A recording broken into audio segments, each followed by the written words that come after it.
All right, so in society, we've got all different kinds of problems, evidently and obviously, right? But what's strange about it is how hard it is to communicate with someone. Because when you have something to say, particularly when it's important or when it's stressful or something, people are always going to want to interrupt you.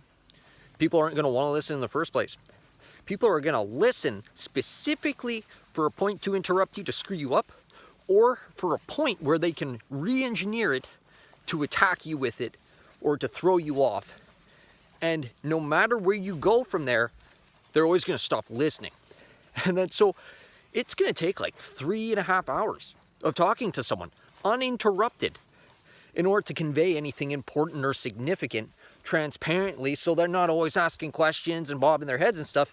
If they're the best kinds of people, if they're the best people, and that just forget I said best, is just the point.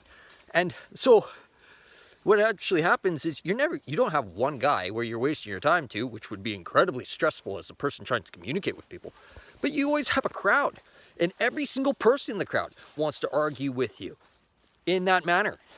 And it's absolutely diabolical and super, super counterproductive. And so you have all this misinformation and bullshit always being projected, and you never get anything good. And it's insane. And then so on top of that, in our modern society, all of the online chat, for some reason, is formatted in this stupid way. It aggravates me to no end how programmers, they're not like social people. They're not linguists, and they're not sophisticated, and they don't appreciate their capitalist employer nor their client. They do the bare minimum. And so, like, you can use 200 characters in a chat panel instead of having like a 500 word thing that just collapses into 3 lines in the chat that you can open up with its own little chat stream. Like, there's just no communication taking place. And aside from just having one chat stream where you can put in these massive submissions and talk to people, you should have like 5 of these on panels so that you can swap them out with other servers, so that you can see everyone is incentivized to talk, because it doesn't just whoop and gone. So there's no communication at all, and there's no faculty for communication. It's very bizarre. But on other notes, we've got the big Palestinian conflict going on.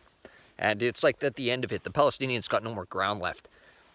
And aside from the fact that Palestine is a pagan pre-Moses name that you would have no clue why anyone's actually using it today, because it's like self-antagonizing to the people that identify as it, which is ridiculous. But if a rapist murderer comes into your home and kills your dad, rapes your mom, enslaves your uncle, and sits in your house and rules over you like this psychotic little creep that just crept in there, and then he has children, his children don't inherit your house. And so the entire Palestinian occupation of Israel is an illegal occupation by psychotic murdering creeps. So their children can just go away. They have no business being there. And they speak Arabic. I mean, people migrate to Palestine for the war effort from the Middle East. Like, this has been an ongoing thing for a long time, where they go there for war for the interests of the rapist children keeping the Israeli homes. Like, it's just, yes, the Americans are also the offspring of rapists, and they are warmongering assholes in the Israeli situation here. But the Americans are there to get rapists out of someone else's house. So regardless of how bad they are, they're actually the protagonist in the conflict in that regards.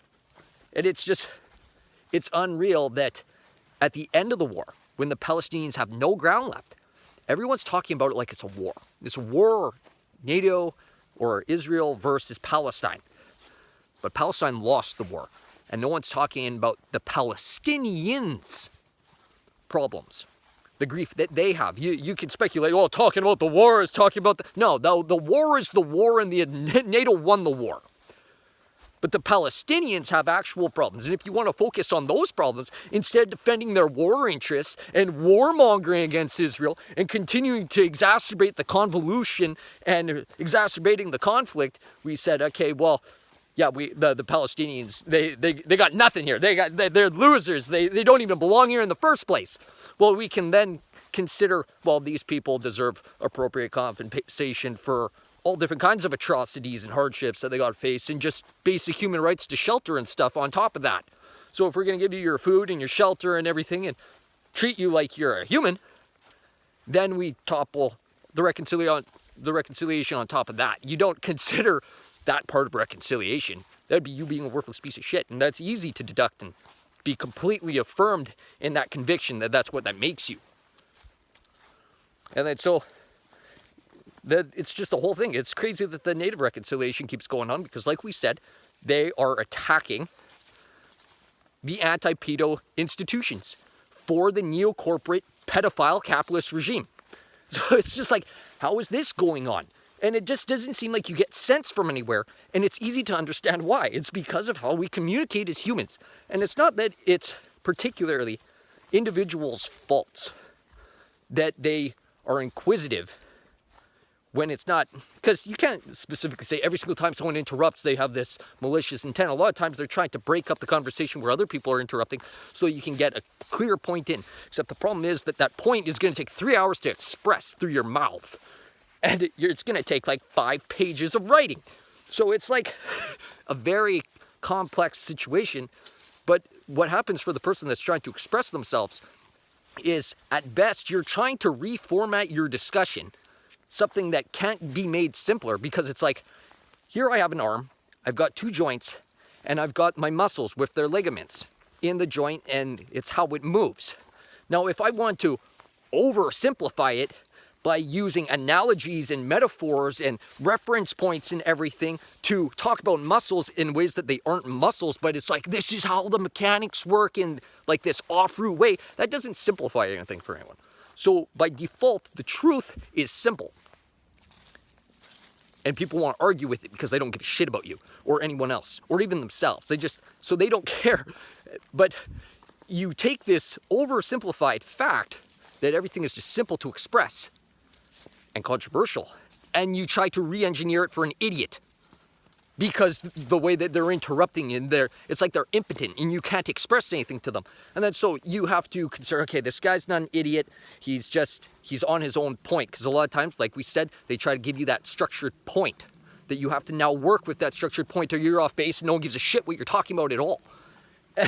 And then so you're thinking, okay, well, maybe he just needs to communicate in a certain way. That's fair. And that's my point right now, is that it's not an inherent flaw to be inquisitive or to interrupt people and stuff like that. It's a terrible thing. And the point is that the person that's trying to communicate something has now got these 3 different ways of engineering an expression to you that he's never going to get through to anyone on the globe ever, under any circumstance. And if he doesn't, we're all going to die. That is what every single person is facing every single day throughout their entire life. People are incompetent. Now that's why a lot of people think God has to save us, and we need God to save us. But the reality is that we need to let God into our heart. That's what God told us we need to do. The one God that lives, the only God you can find any resources on, the only God you can possibly rely on in any way, and who, if you follow the appropriate looking paths, if you were looking for a God, would lead you to a God which is expectable and reasonable and compatible and is actually there. And he says, you have to let it in. Because when you hate what God hates, that is the beginning of wisdom. And so for all of our faults, if we all hate what God hates from the start, at least we don't fall into folly. Okay, peace.